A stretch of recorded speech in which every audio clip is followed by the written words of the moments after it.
Welcome to my very first blog and I am Rumi. তো আজকের ভিডিওতে আমি দেখাবো আমরা কিভাবে কানাডাতে হাইকিং করলাম। তো আমি আর আমার ফ্রেন্ড মারিয়া আমরা অনেক দিন থেকেই প্ল্যান করছিলাম যে আমরা হাইকিংয়ে যাব, কিন্তু আমাদের কাজ, এক্সাম, ক্লাস একসাথে আমাদের হয়ে উঠছিল না। তো অবশেষে আমরা যাচ্ছি আজকে হাইকিংয়ে। তো এখানে আমরা প্রথমে বাসের জন্য ওয়েট করছিলাম। আমাদের যে হাইকিং পয়েন্ট সেখানে যেতে আমাদের 3টা বাস চেঞ্জ করতে হয়েছে। তো এই হলো আমাদের সেকেন্ড বাস স্টপ, যেখানে এসে আমাদের অনেকক্ষণ বাসের জন্য ওয়েট করতে হয়েছিল। প্রায় হাফ অ্যান আওয়ার আমরা ওয়েট করছিলাম। আর ওয়েদারও মোটামুটি ভালো ছিল, আর খুব একটা ঠান্ডাও ছিল না, খুব একটা গরমও ছিল না। আর এই যে আমরা চলে আসলাম। এখান থেকে আরও 5 মিনিট আমরা হাঁটার পর আমাদের হাইকিংটা স্টার্ট হবে। আর এই জায়গাটা অনেক সুন্দর ছিল। এখানে একটা স্কুল, অনেক বাচ্চা খেলাধুলা করছিল এখানে, খুব ভালো লেগেছিল এই জায়গাটা। তো আমরা সেখানে কিছুক্ষণ দাঁড়িয়েছিলাম, আমি আর আমার ফ্রেন্ড। আমরা দাঁড়িয়ে কিছু ভিডিওস করছিলাম, আমরা দেখছিলাম বাচ্চাগুলো খেলছিল। এগুলো দেখার পর তারপরে এইখানে আমরা চলে আসলাম। এইখান থেকে আমাদের হাইকিং স্টার্ট। এটা হলো আমাদের হাইকিং পয়েন্ট। আমরা একদম উঁচুতে যাব।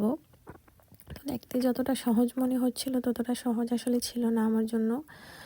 তো আমরা স্টার্ট করে দিলাম আমাদের হাইকিং। অনেক মানুষ ছিল সেখানে, তারা তাদের ডগসদের নিয়ে এসেছিল।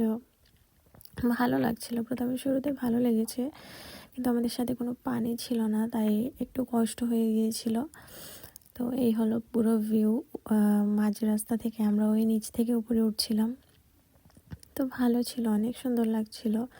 আর এটা হলো একটা ফরেস্ট, যেখানে অনেক রকমের পাখি ছিল। আমরা পাখিদের আওয়াজ এনজয় করছিলাম।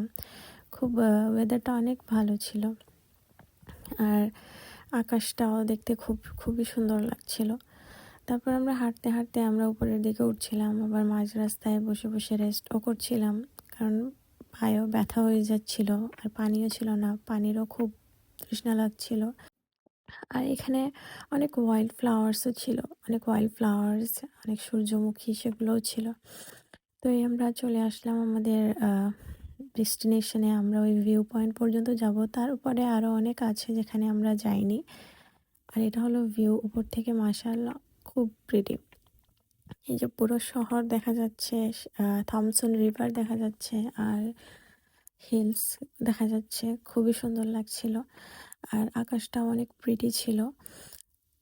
এই হলো ভিউ পয়েন্ট, যেখানে বসে ভিউটা এনজয় করা যায়। তো আমি আর মারিয়া সেখানে অনেকক্ষণ বসেছিলাম, প্রায় 1 ঘন্টা আমরা বসে সেখানে গল্প করছিলাম। গল্প করার পর তারপর আমরা আস্তে আস্তে নিচে নেমে আসি। নিচে নামতে ততটাও কষ্ট হয়নি, আমরা আস্তে আস্তে নিচে নেমে এসেছিলাম। উপরে উঠতে আমাদের প্রায় 1 ঘন্টার মতো লেগে গিয়েছিল, কিন্তু নিচে নামতে আমরা হাফ অ্যান আওয়ারে আমরা নিচে নেমে আসি। ততটা কষ্ট হয়নি নিচে নামতে, যতটা কষ্ট হয়েছিল উপরে উঠতে। তো সেখান থেকে আমরা ডিরেক্ট চলে গেলাম মলে। মারিয়ার কিছু শপিং করার ছিল, তো আমরা সেখান থেকে ডিরেক্ট মলে চলে যাই। তারপর মল থেকে আমাদের অনেক ক্ষুধাও লেগেছিল, তাই আমরা ভাবলাম আমরা কিছু খাবো, কিন্তু কোনো হালাল আমরা কিছু পাইনি। অবশেষে আমরা বিয়ন্ড মিট বার্গার নিলাম, যেটা মোটামুটি ভালো ছিল, ভেজিস অপশনের মধ্যে ছিল, ভালো ছিল। আমরা সেটা খেয়ে তারপর আস্তে আস্তে আমরা বাসার দিকে চলে আসি, কারণ আমার ফ্রেন্ডের কাজ ছিল, তারপরে আমারও কাজ ছিল তারপর। আর দিনটা অনেক সুন্দর ছিল, হাইকিংও অনেক সুন্দর ছিল। Thank you for watching.